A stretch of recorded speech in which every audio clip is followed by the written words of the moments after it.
If your belly fat won't budge no matter how clean you eat, the problem might not be your calories at S. What happens in the 60 minutes after you finish a meal? That's when blood sugar often spikes, insulin rises, and your body flips from fat burning to fat storing. The fix is so simple most people overlook it. A short walk right after you eat, 10 minutes. That's it. Do this consistently, and you'll steady your glucose, curb cravings, and make fat loss feel easier without starving or adding another brutal workout. In the next few minutes, I will show you exactly how to use the walk, to eat rule when to walk, how long, what pace, and how to make it work on busy days. I'll also give you a 7-day plan you can start tomorrow morning. Oh, yeah.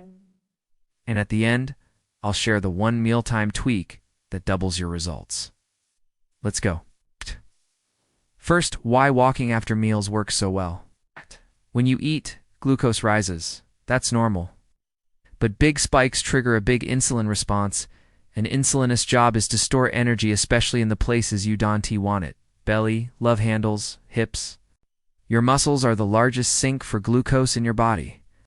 When you move them even gently, they act like a sponge, pulling sugar out of your bloodstream and using it for fuel. The result? Smaller spikes, lower insulin, steadier energy, and fewer cravings later.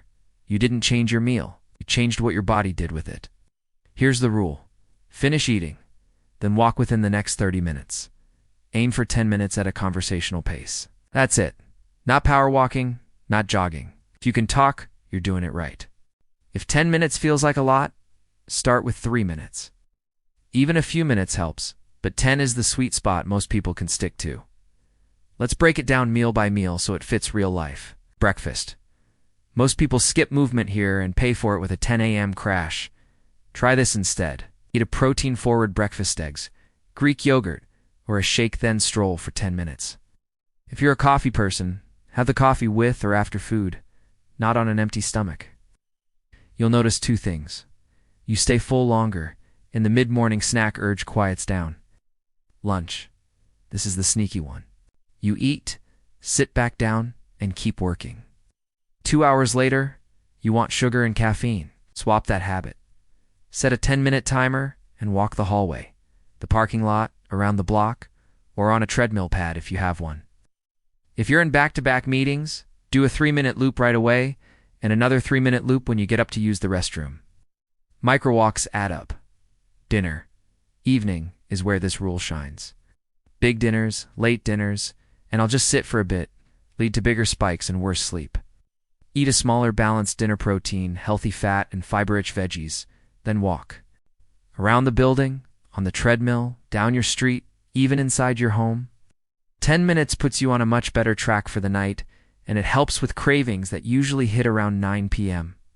What about pace and steps? Think sustainable? If you use a tracker, a relaxed 10-minute walk is usually 800 to 1,200 steps. 3 meals, 3 short walks. That's an easy extra 2,400 to 3,600 steps per day without doing cardio. That daily movement, net exercise activity is a quiet metabolism booster. It doesn't spike hunger like intense intervals often do, and it improves recovery for your next lift. But I already lift weights. Do I still need to walk? Yes. Lifting builds the engine. Walking uses that engine to dispose of glucose smoothly throughout the day. They work together. Keep your 3 to 4 lifting sessions per week. Layer in post-meal walks as your everyday base. What if my knees hurt? Choose soft surfaces, shorter intervals, and gentle inclines.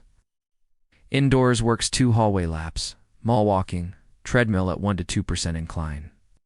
If walking is truly off the table, do a light post-meal mobility circuit. 10 air squats to a chair, 10 countertop push-ups, 10 calf raises, repeat for 3 to 5 minutes. The goal is the same: move big muscles soon after food. What about bad weather? Indoors still counts. March in place while tidying the kitchen. Pace during a phone call. Walk apartment hallways or a staircase. If all you can do is 3 minutes by the sink while the dishwasher runs, do that. Perfect isn't required. Consistency is. How soon after eating do I have to start? The earlier the better, but don't stress perfection. Anywhere in the first 30 minutes is great. If you need some digestion time, wait 10 to 15 minutes and then walk. If you forget, do it when you remember. The habit is more important than the schedule. Won't walking at night keep me awake? Most people sleep better. Walking lowers post-dinner glucose and helps your nervous system shift out of wired and tired. If you're sensitive, keep the pace easy and finish 60 minutes before bed. Now let's talk food pairings that amplify this habit. Protein first. If your meal starts with protein or a leafy salad with olive oil, the spike from carbs is smaller to begin with. Then your walk reduces it further. Swap refined carbs for fiber-rich carbs at dinner. Broccoli, cauliflower, green beans, lentils, chickpeas, berries. Healthy fats like avocado, olives, and extra virgin olive oil slow down digestion in a good way, more steady release, fewer peaks and crashes. Coffee timing matters too. If you drink coffee, have it with or after food, especially in the morning. Coffee on an empty stomach, plus the dawn cortisol surge, can overempty your system and make a later crash more likely. Keep the caffeine, just move it. What about dessert? If you're going to have something sweet, have it after your protein and fiber. Never on an empty stomach and then walk. The order matters. Protein and fiber first, starches, sweets last, short walk always. Travel days and parties? Use the 2023 rule. You might not control the perfect food or the perfect time, but you can control the walk. If dinner is late and richer than usual, protect your night with a 10-minute stroll. It's a simple circuit breaker for a messy day. Let's stack this into a 7-day challenge you can start tomorrow. Day 122. Pick one meal. Just one, and walk 10 minutes right after. Notice how your energy and cravings feel 2 hours later. Day 3 to 4. Add a second meal. Keep the walks easy. Don't change anything else yet. Day 5 to 6. Walk after all 3 meals.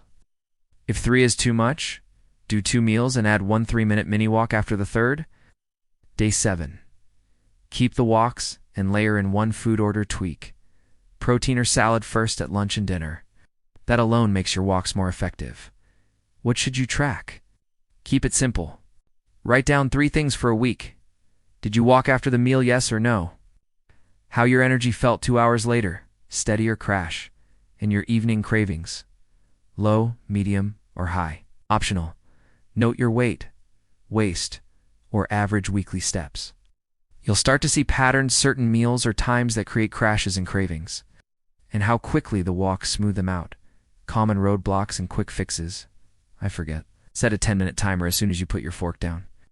Or make the first 10 minutes of your favorite show your walking time. Walk in place or around the room. I don't have time. Place 1 social scroll with 1 short walk. Turn 1 phone call into a walk call. Do the dishes and walk laps in your kitchen. You're not adding time, you're swapping. I feel silly walking after dinner. Make it a family ritual. Invite your partner, kids, or a friend. Call it a walk the block challenge.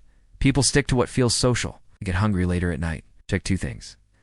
Did you start your meal with protein, and did you actually walk? If yes, and you're still hungry, have a controlled, low-spike snack. Greek yogurt, small handful of nuts, or cucumber slices with a little salt. Then call it. Now here's the mealtime tweak I promise that doubles your results. Change the order you eat your food. Eat veggies or a simple salad first, protein second, starches and sweets last, then walk. That combination order plus walk stacks 2 low-spike habits back to back. People notice calmer energy, fewer cravings, and less evening snacking within a week. Here's your simple plan for tomorrow. Pick your breakfast. Put protein on the plate. After you eat, walk 10 minutes. Lunch. Repeat. If you have a desk job, do a hallway loop before you sit back down. Dinner, protein, fiber, smaller starch, then a relaxed 10-minute walk. That's your whole fat loss system for the day. No extra gym time required. Fat loss isn't about suffering more. It's about flipping the right switches at the right time.